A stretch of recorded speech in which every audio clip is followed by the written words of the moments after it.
अस्सलामुअलैकुम।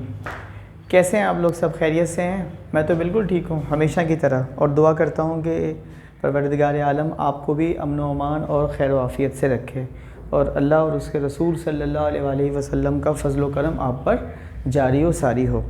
9th class के mathematics में मुझे आज आपसे थोड़ी सी गुफ्तगू करनी है और उसको ज़रा पहले तो इत्मीनान से सुनिएगा कि वो गुफ्तगू है क्या। गुफ्तगू है मेरी किताब से मुताल्लिक़, और वो क्या है, पहले भी मैं इसको इंट्रोड्यूस करवा चुका हूँ अपनी किताब को। इस किताब की सीधा खुसूसियात ये हैं कि ये आपको एक्स्ट्रा MCQs करने के काबिल बनाती है। MCQs आपको पता है बहुत ही इम्पॉर्टेंट होता है एग्ज़ामिनेशन पॉइंट ऑफ व्यू से, और पेपर में अगर आप MCQs सारे अच्छे कर लेते हैं और सही कर लेते हैं तो आपका सेक्शन B और सेक्शन C करने के लिए ख़ासा वक्त आपको मिल जाता है और बच जाता है। तो इस किताब में मैंने कोशिश की कि बहुत सारे एडिशनल MCQs दिए हैं और उस एडिशनल MCQs की मदद से आप अपने एग्ज़ाम की तैयारी को और मज़ीद बेहतर बना सकते हैं।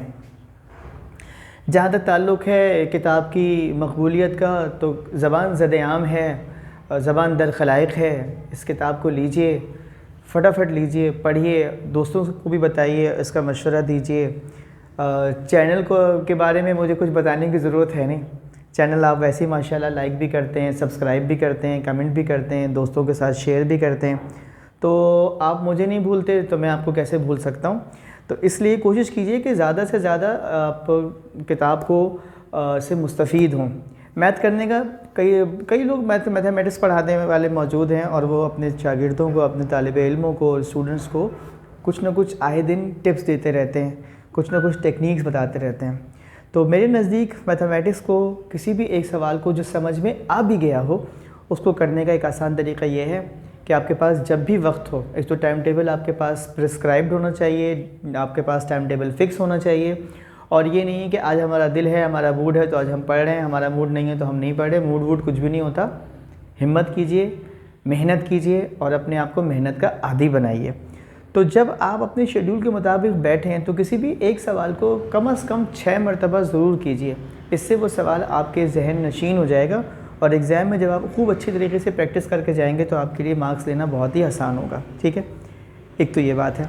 और दूसरी बात ये कि अगले साल जब आप आएंगे मैथमेटिक्स में के लिए मैट्रिक में, तो आपको मैथ्स के लिए मेरी ये किताब मैंने आज ही मेरे हाथ में आई है और अल्हम्दुलिल्लाह रब्बिल आलमीन कि मेरी मैट्रिक की मैथमेटिक्स की किताब इस वक्त मेरे हाथों में है।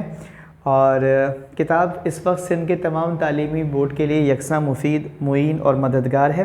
किताब के हवाले से मैं सिर्फ इतना कहूँगा कि क्योंकि मैं इसका राइटर हूँ तो जाहिर सी बात है आप इसे लीजिए जल्द से जल्द, और फिर इसके बारे में मुझे इसका फ़ीडबैक दीजिए कि आपको ये किताब कैसी लगी। जहाँ तक मैं इसके बारे में कुछ कह सकता हूँ तो मैं कहूँगा कि ये किताब it will solve all the problems of your matric mathematics.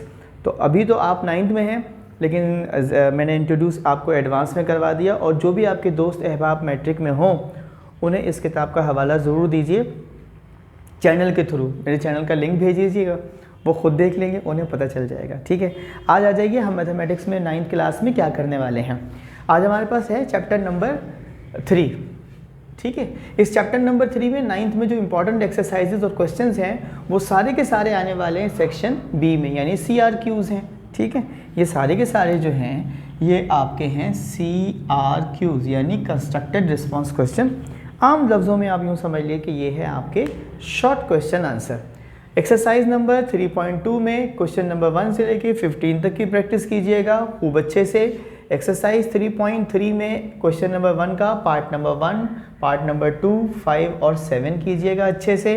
इसी एक्सरसाइज के क्वेश्चन नंबर 2 यानी 3.3 के क्वेश्चन नंबर 2 का part number 1, part number 2, part number 3 और पार्ट नंबर 4 कीजिएगा। इंपॉर्टेंट है सेक्शन B के लिए।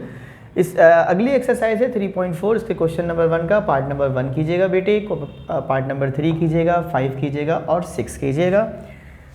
एक्सरसाइज 3.4 के क्वेश्चन नंबर 2 का पार्ट सिर्फ 3 कीजिएगा। ठीक है, तो अगर आप इसको काउंट करते हैं 1 2 3 4 5 6 7 8 9 10 11 12 13, तो ये कुल तादाद बनती है चैप्टर बल्कि ये जो पार्ट्स की तादाद है ये बनती है 13, और इस 13 में अगर आप ये भी शामिल कर लें 15, तो कितने हो जाएंगे? आप अंदाज़ा लगा सकते हैं कि 13 तो इसके पार्ट्स हैं और 15 आपके पास क्वेश्चन हैं।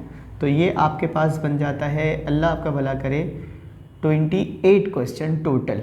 ठीक है, आप ये कीजिए, इंशाअल्लाहुल अज़ीज़ आपके लिए एक्सरसाइज 3 चैप्टर नंबर 3 मैथमेटिक्स की अब आसान हो गई। ठीक है, जाते जाते पता नहीं क्या सुनाना था और क्या सुनाना था।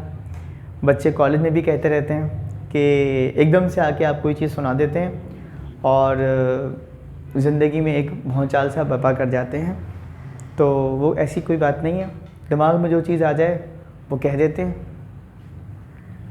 दिल पे जो बीते सह लेते हैं, अपनी ज़ुबान में कह लेते हैं। इंशा जी हम लोग कहाँ और मीर का रंगे कलाम कहाँ। अल्लाह हाफ़िज़।